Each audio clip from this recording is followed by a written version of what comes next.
আসসালামু আলাইকুম রহমতুল্লাহ। প্রিয় শিক্ষার্থীবৃন্দ, আশা করি তোমরা সকলেই ভালো আছো।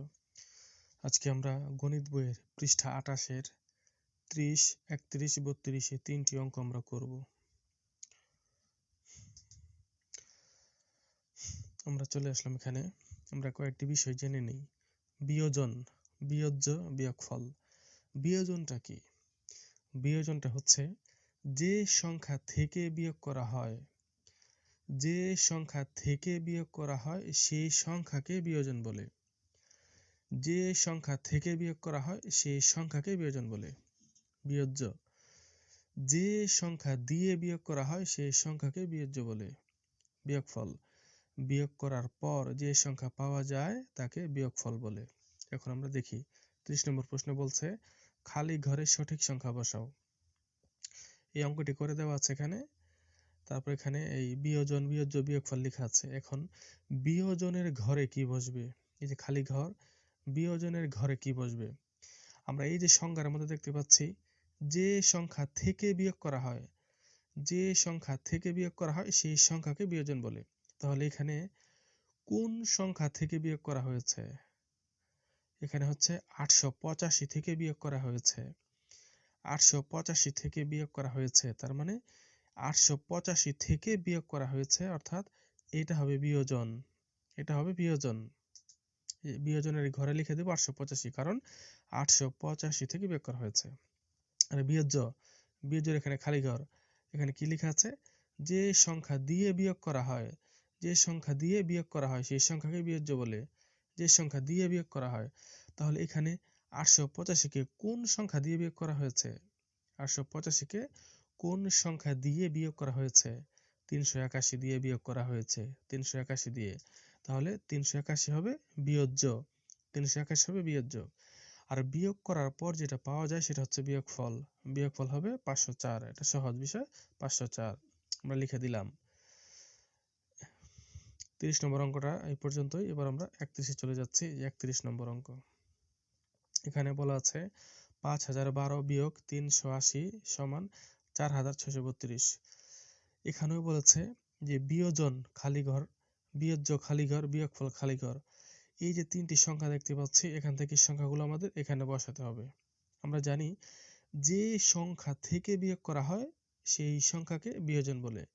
যে সংখ্যা থেকে বিয়োগ করা হয় সেই সংখ্যাকে বিয়োজন বলে।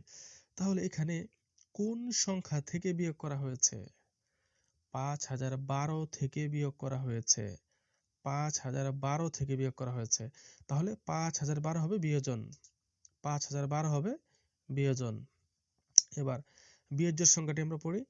যে সংখ্যা দিয়ে বিয়োগ করা হয়, যে সংখ্যা দিয়ে বিয়োগ করা হয় সেই সংখ্যাকে বিয়োজ্য বলে। এই যে 5012-কে কোন সংখ্যা দিয়ে বিয়োগ করা হয়েছে? কোন সংখ্যা দিয়ে বিয়োগ করা হয়েছে? 380। 5012-কে 380 দিয়ে বিয়োগ করা হয়েছে, তাহলে 380 হবে বিয়োজ্য। বিয়োজ্য হবে 380। আর বিয়োগ করার পর যে সংখ্যা পাওয়া যায় সেটা হবে বিয়োগফল। 4632 হবে বিয়োগফল। 31 নম্বর অঙ্ক হচ্ছে এ পর্যন্ত। যেখানে সমস্যা মনে করবে ওই জায়গাটুকু বারে বারে একটু টেনে টেনে দেখো, ইনশাআল্লাহ বুঝতে পারবে। 32 নম্বর অঙ্ক, এই যে 32 নম্বর লিখে দিলাম। এখানে বলেছে যে বিয়োজন, বিয়োজ্য বা বিয়োগফল লেখো। এখানে একটু অন্যভাবে বলেছে। অঙ্ক একটি করে দেওয়া আছে, এখন সংখ্যা দেওয়া আছে, এখানে এই ঘরের ভিতরে নাম লিখতে হবে। ঘরের ভিতরে নাম লিখতে হবে, অর্থাৎ এই 2383 এই সংখ্যাটার নাম কি? 1274 এই সংখ্যাটির নাম কি? 1109 এই সংখ্যাটির নাম কি? এখন আমরা নাম, যেটা যে নাম সেটা ঘরে বসিয়ে দিব। এই যে আমরা একটু পড়ে নিই এখানে। যে সংখ্যা থেকে বিয়োগ করা হয় সেই সংখ্যাকে বিয়োজন বলে। যে সংখ্যা থেকে বিয়োগ করা হয় সেই সংখ্যাকে বিয়োজন বলে। তাহলে এখানে কোন সংখ্যা থেকে বিয়োগ করা হয়েছে? 2383, এই যে একই সংখ্যা, দুইটা একই অঙ্ক, হ্যাঁ একই। 2383 এই সংখ্যা থেকে বিয়োগ করা হয়েছে, তার মানে এই সংখ্যাটির নাম হচ্ছে বিয়োজন। বিয়োজন লিখে দিলাম।